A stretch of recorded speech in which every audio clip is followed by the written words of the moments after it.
Hi, and welcome to Mondays with Marlo. We're so excited. We've got Seth Kugel back, the frugal New York Times reporter. You're a reporter, right? The traveler. I'm a travel writer, reporter. Yes, it's absolutely. pretty much the same thing. Well, our community is very engaged with us, and they often tell me how much they love to discover new places and they love to save money. So you're our guy. I mean, you do both. That's what I do every week. It's fabulous. Well, people are planning for their summer vacations now, so it's just perfect time for you to be here, Seth. So thanks for coming back. We really need you. It's my pleasure. So now we're going to really get into this. We've got so many questions. I'm They're ready. so popular. I'm ready. Jessica wants to know, what are the best summer travel bargains this year? Okay, well, of course, it completely depends on what kind of thing you want to do. I mean, do you want to be on the beach? Do you want to be in the mountains or whatever? So I'm not going to give any real specifics, but for example, it's always great to go to the Caribbean in the summer because everyone's always wants to go in the winter. Right. So the prices are cheaper. What I really suggest doing is picking an amount of money you want to spend and then trying to project from there. Kayak, for example, has a great page on their website, kayak.com, I think it's /explore, where you can put in an amount of money and it will show you how far you can get on a plane. Great. So it'll flash up everywhere you can get for under $600. That's so great. And then you'd say, wow, I never knew I could get to Poland for say under $600. Right. Let's try Poland. I really suggest people always try new places and less traveled places, and it's always going to be cheaper than the same old Cancun and Paris. And Yeah, no, that's great. This is from Michelle. Can you offer some tips for efficient packing? You bet you can. Sure, I sure can. I try to travel with as little stuff as possible in the smallest bag possible, since so many airlines are charging to check your bags these days. I'm just going to copy an article I read, which I've adopted and is perfect, which is rolling your clothes instead of folding them. It's unbelievable how many more clothes fit in a small bag if you roll them than fold them, like literally taking them and rolling them up. And actually, if you do it right, they are less wrinkled when you open them up. I mean, they're still wrinkled because everything wrinkles. Everything's wrinkled. I'd also suggest, there's a lot of interesting, I don't know if we're allowed to talk about underwear on your show, Yes, you but are. there I wear are it. interesting, really quick drying underwear that you can buy. Like it's sort of like camping stuff, but it works. It's fine. I have a few pairs. And you can basically pack 2 pairs. You wash it out at the end of the day, you dry it. It's pretty much dry by the next morning. And What's the label of that? oh God, I don't know. But you go to one of these stores like EMS or any store that sells camping equipment. I see. Is definitely going to have it. It's these high-tech Quick dry. fibers. Great. You know, unless you're going to be in like a Victoria's Secret model show, you probably don't want to wear it. But otherwise, you're fine. Or on your honeymoon.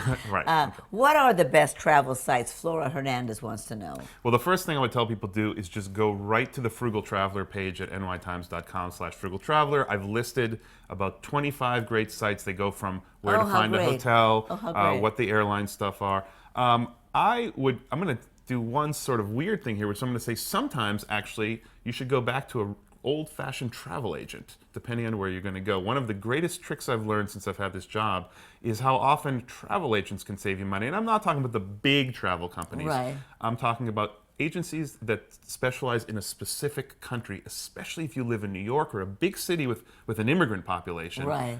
If you're going to go to the country where the immigrants are from, you go to the immigrant travel agencies because they've got all the tricks. And believe it or not, just one quick example, I'm going to Russia at the end of the summer, and I need to fly back from St. Petersburg, a one-way flight, and I went to a Russian travel agency in the Brighton Beach section of Brooklyn, which you can call them. You don't need to. Its name is Bella's Travel. And they got me a $540 one-way trip from St. Petersburg to New York on Air Berlin. And when I looked at the Air Berlin website, the same ticket was about $250 more. Really? The exact same ticket. They have tricks, you know. People do better than machines sometimes. That's great. This is an important question. This is from Dia. Hi, Dia. Thanks for coming in. How do you eat for cheap when traveling? Get outside of the tourist neighborhoods, and you, if you can, you definitely ask people where they eat, the staff of your hotel, the people you meet on the street, and whatever, and you really press them, because the first question you're always going to get in a hotel is, the first answer is going to be where they usually send people. You need to really impress on them. No, I want to go to another neighborhood. I don't care. I'll take the subway. I'll take a taxi. Where are the cheap places? Or sometimes I'll ask, where did you last go today? Right, that's great. The other thing is there's sites like Chowhound. These are all on my site again. Chowhound.com. Search for the city you're going to. There are people who love food who have cataloged every local restaurant of every place, and these are people who really know what they're talking about. I've got to check that out. Chowhound.com is a must for anyone traveling anywhere who wants to eat cheap. That's great. This is an important question from Erica. What's the safest way to handle and keep money abroad? Traveler's checks, ATM machines, credit cards? It's an excellent question. Traveler's checks, I'd say, are pretty much done for. I wouldn't even know where to get them these days. Oh, really? But because ATMs work so well, Right. and you can go with your ATM card. You can take out a small amount of money in the local currency, so you get the good exchange rate. Usually, great. they'll usually charge you a couple dollars, but Right, overall, right. there's no better way to do it. Credit cards also are a fantastic way to travel. Again, both your ATM card and your credit card. If you lose it or get stolen, Right. you just here's a quick important tip. What you want to do is write down all your credit card information and put it online somewhere in a secret email you send to yourself that only you can find. Right. And that way, no matter if it gets stolen, even a Xerox copy could get stolen as well. But Right. you can go to any internet cafe in the whole world, log into your own email, and find your credit card information and the 800 number to call to cancel it. Oh, that's fabulous. That's fabulous. Oh, what are the tips for using cell phones abroad? Is there anything to do to make it not so expensive? There are a couple of things. This is a very tricky area because everyone knows that everyone who's gone abroad and tried to use their local AT&T or Verizon phone abroad knows that these charges come in for like $500. Right. The first thing you want to do is only turn on the internet services, the data services, when you absolutely have to. That's if you're using your U.S. account abroad.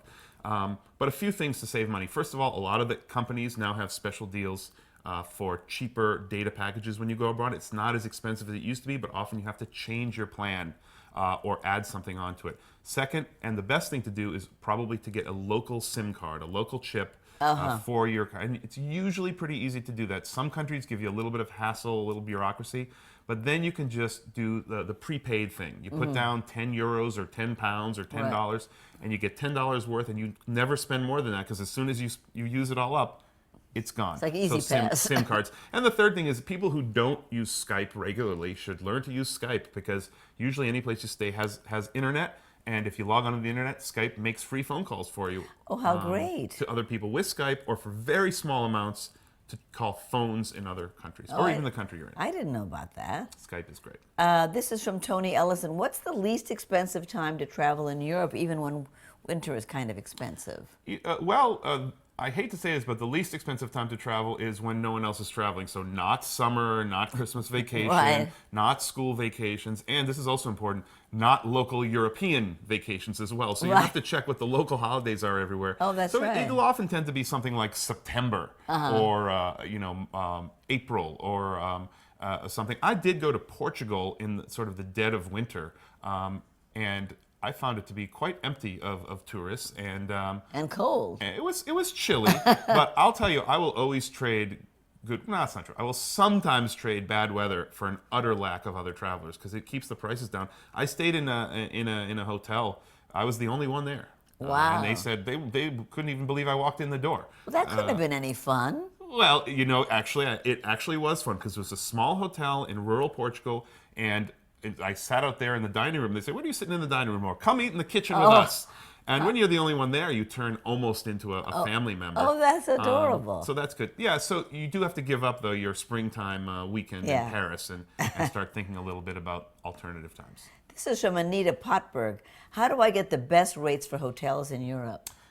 Boy, That's gotta it's be a a tough big one. one. There's a million sites out there. Some of them are on my site that will you just have to test these sites. But there's a couple of things I'd suggest.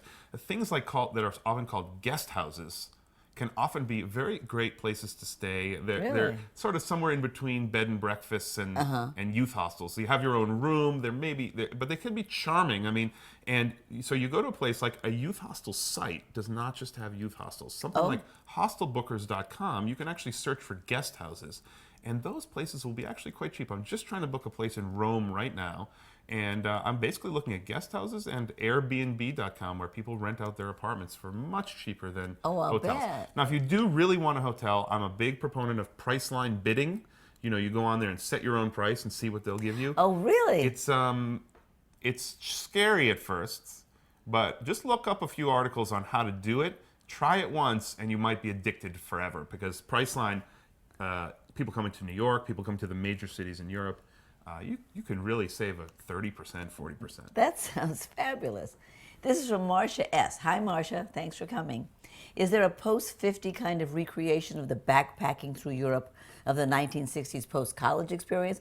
I love this question. Somebody over 50 wants to get out there and backpack through Europe. You know, that's fun. The amazing thing, Marcia, is that you are far from alone, and I think that the post-50 kind of backpacking through Europe is post-50 backpacking through Europe. I'm not post-50, not so far away from it, but I stay in youth hostels sometime, and youth hostel is a misnomer. People, lots and lots of people over 50, over 60, over 70, lots of solo travelers stay in these places. And Really? if just a little bit more money in a youth hostel, you can often get a private room. Right. And I'll say, young people love older people who are still traveling. It gives them hope that they can still be traveling this way when they get older. I've made some wonderful friends in their 70s that I just meet around, and you just have to be a little bit, maybe less cautious than you otherwise would, and throw caution a little bit to the wind, but then just dive in and do it. Places are much more comfortable than they used to be, probably back in the day. And so don't expect to be as uncomfortable as you were when you were in college. I'm excited about that. This is from BB. What are your tips for someone who wants to travel internationally but has never left the country? Where do I even start? I have my passport, but that's it. This is a good question. That's a great question, and I mean, you just got to do it, BB. There's no, I mean, if you want to be, you don't want it to be especially risky. You don't want to take real chances. Go to a place that's an English-speaking country. That's a great way to start, because you're going to find it's not all that different. If you're going to rent a car in London, you got to drive on the other side of the street. So maybe stick away from the rental cars. But I would say pick a place in Europe or in the Caribbean or something that's an English-speaking place, and that will solve most of your problems. Because the scariest thing about going to a foreign place, is that no one will understand you. And especially if you go to England. I mean, England is so much like the United States. I mean, it has been 2.5 centuries or so since we were a colony, but you would be surprised at just how similar it is and how comfortable you'll feel there. But I mean, I've been to many places in Italy and France, and most everybody speaks a little bit of English. Sure. I would just say that the way I like to travel is to really get outside of touristy areas, and if you do have that kind of thing in mind, then if you go to an English-speaking country, you'll find everyone everywhere can talk to you. In touristy countries, or countries that have a lot of travelers like Italy, that are so wonderful a place to visit. I love Italy. Just stay in the major cities and major hotels, and everyone will speak English and be friendly. And the travel world was built to make people have a good time, not to make people have a bad time. I would just say get out of the country as fast as you can and start filling that passport with some stamps. Absolutely. This is from Valerie. Her daughter's going to Europe, and she wants to know what your thoughts on hotel versus renting an apartment versus even youth hostels. Is it safe for her to stay in a hostel or even rent somebody else's apartment? Yeah. Well, I think hotels are they're definitely more expensive than renting apartments or youth hostels, and more renting apartments is what people are doing. There is a lot of structure around this now. You don't just kind of look in some listing and call someone and try to rent their apartment. Again, one of the many sites that people are using these days is Airbnb.com, AIRBNB.com, and it's got a whole structure around it, and they're sort of insured and all kinds of stuff, and it's all vetted, and you sort of look what other people have said that have stayed in the same apartment, and you just and you can usually trust it. Most people, I've never heard of a really, really terrible story of something that happened to someone renting someone else's apartment. It's not always exactly the way you think it's going to be. Now, youth hostels are safe. Bring a lock. Most of them have lockers to store your valuables in. Very unusual for something horrible to happen. My in niece a youth hostel. stays in hostels and loves it. Yeah, it's actually in a way, especially for younger people, it's the most fun. And for people traveling alone, it's automatic friends. Yeah, right. This is a good question. This is from Dave. Can you offer some tips for booking hotels if you're traveling to a new location every day? I'm going to go to Europe for 2 weeks. I'm going to a new city every few days. Sure. Well, it can drive you absolutely insane to try to book everything in advance, and I would suggest not necessarily doing that. It depends on what season you're going in. Of course, if it's the absolute high season, be careful. But there's never going to be absolutely no place to stay. Right. I try to book only a few days in advance, and I use the same sites I'm talking about, including Airbnb for apartment stuff. And, Trivago.com is a hotel booking site. Venere, Venere.com is a good hotel booking site. And a couple days in advance, you can usually get stuff.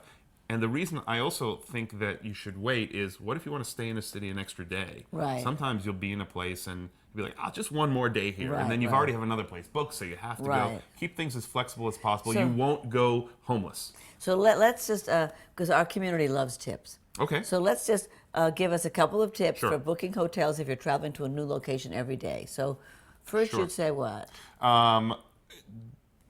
Don't book every single thing before you go.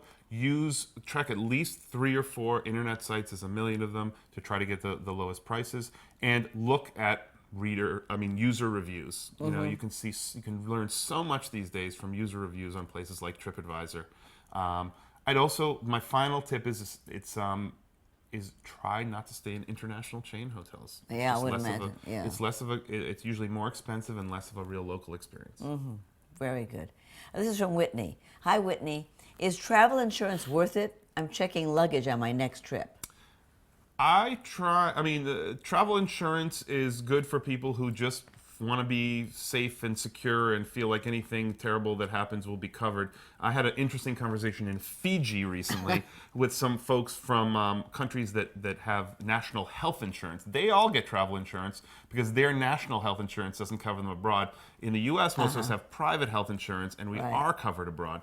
So health insurance, if you have any concerns about your health insurance not working abroad, then travel insurance is really good. I tend not to do it, but if you feel safer doing it, it's not that expensive, and if things go wrong, you will be covered. If you're traveling on a very tight budget and any additional expense is really going to cause trouble, then you can do it. But read this policies very carefully, because they try to get out of a lot of stuff. This is from Paige. Again, tips. So just think about it. We want some tips. What are some tips for traveling alone and not getting bored but staying safe? Sure. The best tip I've ever heard traveling alone is ask people questions in order to meet people. And the exact advice was smile and ask a question. Right. You want to meet people. You don't always want to travel alone. But I've met people of all ages and both genders traveling alone and having a great time. And the main thing they do is talk to people. Now, staying safe, you do have to be conscious of things. Right. You do have to use your judgment. You're not going to go into somebody's home that you don't trust, or go down a dark street, or go out at night necessarily. I do know people who don't go out at night in big cities when they travel alone. They could go out during the day and then they read a book at night. Right. Again, it depends. With more experience, you can sort of gain a little bit more courage, but don't stop talking to people just because you're worried. That's great. Tracy wants to know, how do you keep your valuables safe when you're traveling? Well, I try to keep most of my valuables at home. Right. That's one thing. But I do always travel with a computer and a camera, and I basically try to keep them with me at all times. I have a backpack that doesn't really look like it has a camera and a computer in it. Right. And it does. And, I carry them with me all the time, and I hope for the best. Now, there are things you can do in smaller hotels that maybe you're worried about the security if you're in a remote place. They have a little device, a little travel alarm you stick under the door, so if anyone opens it and breaks in during the night, it sets off a huge ruckus. Right. So if you're really concerned, you can do that. The last thing you want to do is put it in the hotel safe. Right. Because that's where robbers actually go. It's happened to the Pierre Hotel. They take a gun and hold up the safe guy. I mean, the safest place for your values, honestly, is at home. So if you can possibly travel without your best, finest jewelry and a limited amount of electronics. Some people don't even bring their cell phone with them. Oh, really? This is from Melissa. When do you exchange money? On this end or that end? And who has the best rates? And should you do it in the airport? We always need local money when leaving the airport. Yeah. Nobody has the best rates. The people that have the best rates is your bank for using your ATM, and it's very rare that there's not an ATM that will take an international card at airports these days. So when do you exchange the money? You don't ever exchange the money. You go to an ATM, you take your card, you stick it in the ATM as soon as you get to the airport, and out comes the local money. I see. So there you are. And use your credit card as much as you can. As long as, one thing is you do have to check if your credit card, what they charge for international buys. Right. Capital One is very famous for not having international rates. People who travel a lot should be sure they're traveling with a credit card that doesn't tack on 3% every time you purchase something abroad. Right. Are there any, this is from Rhonda, are there any international kid-friendly destinations? It seems like there's nowhere to go to take them besides Disney World. Oh, I actually think that there are plenty of places. I would look for places that that have special programs for kids in resorts and stuff like that. I mean, that's a piece of cake. There's certain very, very kid-friendly resorts all over the Caribbean, and that would be the first place I would look. Yeah. I think. Try the Caribbean first or Mexico. Right. These places are very used to having Families. foreign families Yeah. with kids, and some of them have absolutely great kids programs. This is from Sue Ann Dunlap. I'm sure you're asked this all the time. Are there ever airfare bargains?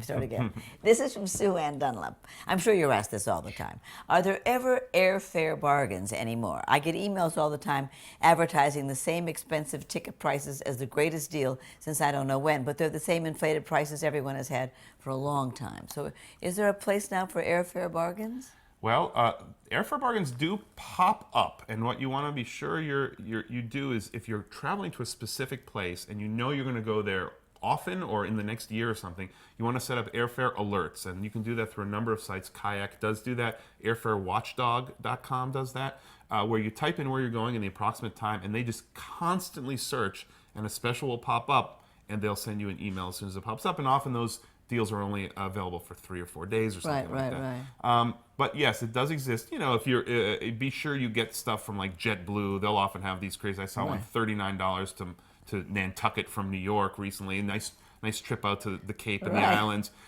You do have to often be flexible about your dates. If you're not flexible about your dates, it is very tough. And then don't forget that tip about going to travel agents.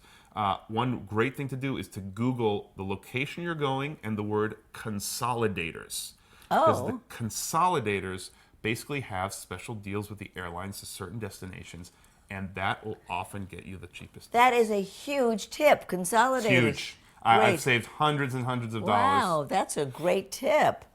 This is from Don. Do you know of any good language classes or tapes to take before going somewhere? I'm going to Argentina next month, and I'd like to take some Spanish. Sure. I'm always into cheap things, and free things are the best. And I check if your library system, your local public library system, has what's called Mango. And Mango is something, it's kind of like a Rosetta Stone sort of a program, but you can do it online, usually with a local library card. Oh, wow. And it's free. And it's a nice system. I've used it before. Other than that, you're going to have to sort of check the different prices of the different Rosetta Stone-like stuff. I definitely, and also you might want to check if you live in a city, look on Craigslist to see who's offering one-on-one lessons, because these can often be quite cheap. Students come in from abroad and they're looking for a way to make a little extra money. I'd say most big cities in America have lots of Spanish speakers these days. Right. So, you know, if you check online, especially on Craigslist, look who's offering $20 an hour. Take 5 lessons or something like that. Throw away $100. Great. You'd be surprised how much Spanish you learn one-on-one for 1 hour with a native speaker. That's great. Now, this is an important question that I haven't really thought about before, and that's how do you deal with medical emergencies abroad, like in Asia or South America? How do you know which hospitals or clinics or doctors are legitimate? Sure, that is a very tough question. Luckily, I have not personally had to deal with that sort of thing. However, you know, most guidebooks have information on this kind of stuff. So, you know, you want to also know what's the local emergency number. It's not 911 in a lot of countries. Right. And you want to be sure you have an idea of what the best hospitals are in a country. I've always thought, I spent a lot of time in Brazil, and I do know the best hospitals in Sao Paulo and Rio de Janeiro, so that I can kind of just shout out as I'm being taken in the ambulance, take me to this hospital. I have a credit card. I'm covered by insurance. Yeah. So it's not a terrible idea just to get an idea of, and there's lots of sites. Go to sites that sort of expatriates use. So there's always a site like the American Community in Honduras, and they'll have, if you can find a little site there, you know, it's as simple as Googling best hospitals in X country. So you know where to go, and to know the emergency. And be sure you know how well you're covered and what you need to show them to be covered when you go there. This is from Isabel. We got a lot of this question. How do you stay comfortable on a long flight? I have a 14-hour flight next month, and we've got somebody else who has a 21-hour flight. Yeah, boy, it's a tough one, and I assume you're flying coach. If you're not and you have enough money, you just go in business class. I did that for the first time the other day. It's so comfortable. I don't know. Unfortunately, it's much more expensive, and I've only done it once, and I'll never do it again. Here's a couple tips for you. The first thing is try to stick to your regular routine as much as possible. So if you're going on an overnight flight and you want to sleep, bring your toothbrush, and bring something that at least resembles pajamas, and actually change out of your clothes and into your pajamas in the lavatory. Brush your teeth, and you'd be surprised how makes much you feel that like makes sleeping. you feel like feel like sleeping. Here's an interesting tip. I talked to a doctor about this, and it turns out that just sleeping back in your seat is not nearly as good as leaning your head on the person next to you's shoulder. Hopefully you know the person next to you, but if you don't, you can always ask for a window seat and lean against. Yeah. This actually supports your neck, and it's incredibly important to support your neck when you're sleeping, because if you just sleep like this, you keep Well, what about nodding those forward a things, lot. those neck things? Well, there are the neck things. In fact, this same doctor told me, oh no, it wasn't this doctor, it was a reader that wrote in and said he uses one of those whiplash protectors. It's even better, because if you notice the things you put around your neck, they're still a little bit loose. I actually did try this once. I put the cushiony whiplash thing around me, and it's amazing. Your head really doesn't move as much. It takes a little bit. And you get a lot of sympathy too, don't you? You get a lot of sympathy. Feel that poor guy. But that's a tough one. But that's the best thing I can suggest. Follow your regular routine, and if you can possibly stand depriving yourself a little bit of sleep the night before, like sleep a few hours less than usual, that'll make you extra tired and make it easier to sleep on. And I'll tell you something else. Don't drink a lot of alcohol. I think that just wipes you out. Coffee, alcohol, try to stay away from it. Right. It's really hard on you, really hard. This is from Melissa Florentine. How should you keep cash when walking around a foreign city? Fanny pack, wallet, bag? Well, fanny packs just call a lot of attention, to yourself. You can get the kind of stuff that goes inside your belt and it's kind of hidden in there. My big suggestion is to keep as little cash with you as possible. Keep one credit card with you. You keep some cash with you, and I really just put it in my front pocket. Right, never in your back pocket. One thing that is really good to do is to be sure. Someone once told me the great piece of advice is to always walk around carrying a $100 bill in dollars. And then if you're ever sort of mugged, one of the problems is you're walking around with nothing and you actually are mugged or something like that, the guy might get frustrated somehow. I just said, just hand the guy the $100. And the great thing about a $100 bill is, in a foreign country, you're never going to spend it because there's nowhere you can spend it because they don't take dollars. So that's like a $100 insurance plan. That's a great idea. Just don't take too much cash with you. I always think, what if I lost everything that is with me right now? What would be the worst thing that could happen? And if it's only $30 in your credit card and you have back at your hotel written the phone number to call your credit card company and cancel, you're going to be fine. Yeah, that's great. This is from Roxanne. Do you recommend taking walking tours or getting a guide? And what about getting an interpreter in places where the alphabet is completely different, like Russia or China? I think it's a great idea in a place where people really don't speak the language to find a local guide. Right. You want to look in advance though, and you want to look on reader reviews again online. There's so many travelers who review every guide and every service when they get back, and it's usually on TripAdvisor, but there's other sites that do it too. You want to be sure you find someone good. In terms of tour guides, again, if you can find someone really good, that's great. There's a lot of, I did a cool thing the other day. I was in Savannah, Georgia, which is a beautiful city, and I've actually found the tour guide manual that they train tour guides with, and I put it in my Kindle, the little e-reader Kindle thing. Sure. And I actually walked around with the exact text that that the tour guides use to study, and I was kind of giving the tour myself. I was kind of, I'm here, do a little search, here I am, and would just read what the tour guide would say about the place. That's great. So, if you do your reading, and especially if you print stuff out before you go, you don't necessarily need a tour guide, but it's very nice to have You do have to do some very work nice before to have you one. go. This is good. I like this. I really want to know what you're going to say about this. This is from Pam. Thanks, Pam. Do you have a personal checklist that you always look at before you go on a trip? I want to know this. I don't have a single list that I always take out and say, did I remember my contact lens stuff? But as the trip is coming, I always start a list. It's in my next trip is to Scandinavia, and there's a list that's in my phone right now, and I just put in refill prescription. So usually I find that if I'm thinking about a trip for a month beforehand, and every time I think of something I need, I write it on the list. Right. It works out quite well, and as the trip approaches, I continuously look on the list. But you have to have a checklist. Like I have mine that says chargers. I've got to be sure to take my chargers with me. Yeah. I've got to be sure of course, my passport. Am I going to need any plugs, any special plugs? Sure. There are certain things you got to take. I agree, and maybe you can give me a copy of your list. I guess it's become a little bit second nature for me to do that kind of stuff. So the answer, I guess, is I have a unique list every time. You should probably have a list. Yeah, I need to. I hate to get on a plane and say, "Oh God, I forgot my chargers. I forgot this. I forgot that." Boy, those chargers are really vexing. Right? I know. I mean, you always forget one charger. I know. So this is from Harriet. Where do you recommend buying gifts for people? The touristy shops and the duty free in the airport are so expensive. Sure. Well, especially, I actually kind of like buying gifts in. This is going to sound kind of weird. I think I like buying gifts in supermarkets. Yeah. An odd kind of cookies or something that's really an unusual and it's covered in foreign text or whatever. That's really neat. And the outdoor markets are great. Outdoor markets, anything. Obviously, it has to be something that will keep over the time before you. No, get I mean home. like where they're selling leather and scarves. Sure, you want to go to arts markets and flea markets. Right. Look up like the city you're going to and flea market. Yeah, absolutely. I know I'm going to go to Rome soon. There's like 18 markets around the city. Yeah. Well, that's where you want to go. You want to get something unique there. This is a good question. I have my own answer to this question. Hi, Tracy.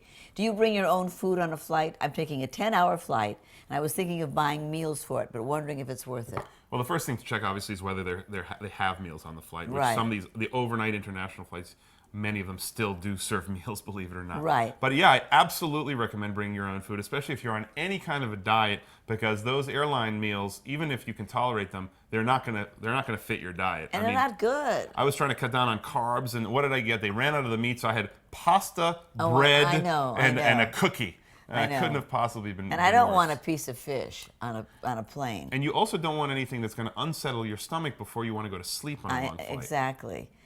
This is an important question. This is from Lisa. She's going to the Amazon in the fall. Where and how do I find out about vaccinations, medication, and anything else health-related that I have to know? Sure. There's got to be a web. Yeah, you just go to the website for this. There's websites. Let's see. The internet. What is it? The Center for Disease Control or the State Department. I'm not sure the exact site, but it's pretty easy if you say travel abroad vaccinations. Right. It'll pop out at you. And but I happen to know in the Amazon you will definitely need a yellow fever shot. Especially if you're going to the Brazilian Amazon. I know my way around there quite well. And you want to look into malaria and what places have malaria and that kind of stuff. But it's as simple as doing a Google search and getting advice. Also, any guidebook will tell you exactly what you need to Absolutely. Get.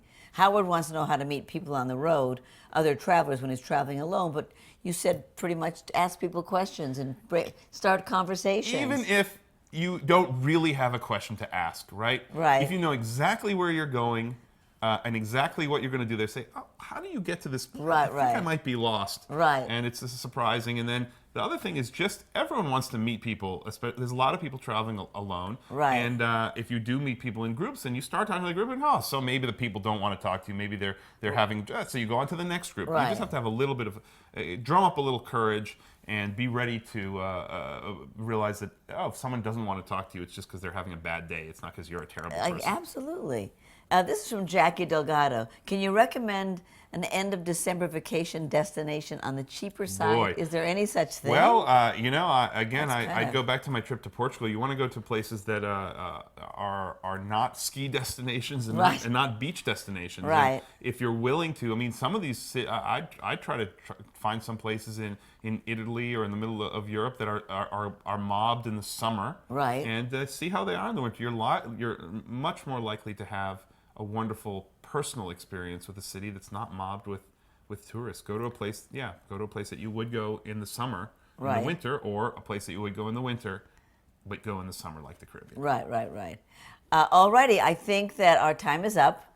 Is there any other group of tips that you'd like to tell us that we should know about in terms of travel? If we're going to travel, what should we remember or think about? I would say my number one tip is to just be as spontaneous as possible and leave as much flexibility in your schedule as possible, which is why I said don't book every hotel in advance. What if you fall in love with a city and you want to stay another few extra days there? And then usually if you're sort of thinking, well, should we go down this road instead of the main road? It looks like there might be something interesting down there. Then unless you're in some sort of rebel-controlled territory in a war-torn country, just go. It's almost always worth it to deviate off the path you were going to do or that you found in the guidebook. It's always worth it. Just take that other take that turn and see what's down there. And the worst thing that could happen is you turn around and come back. Right. It's a dead end. Exactly. Thank you for coming. You're so You're great. welcome. So Appreciate where are it. you going now? I'm going to Rome and then to Scandinavia all summer. People can follow my adventures there on the Frugal Traveler site. Oh, that's great. Or on Twitter. Or on Twitter. At Frugal Traveler. Okay, we'll be looking for you. Thanks for tuning in, and I'll see you next week.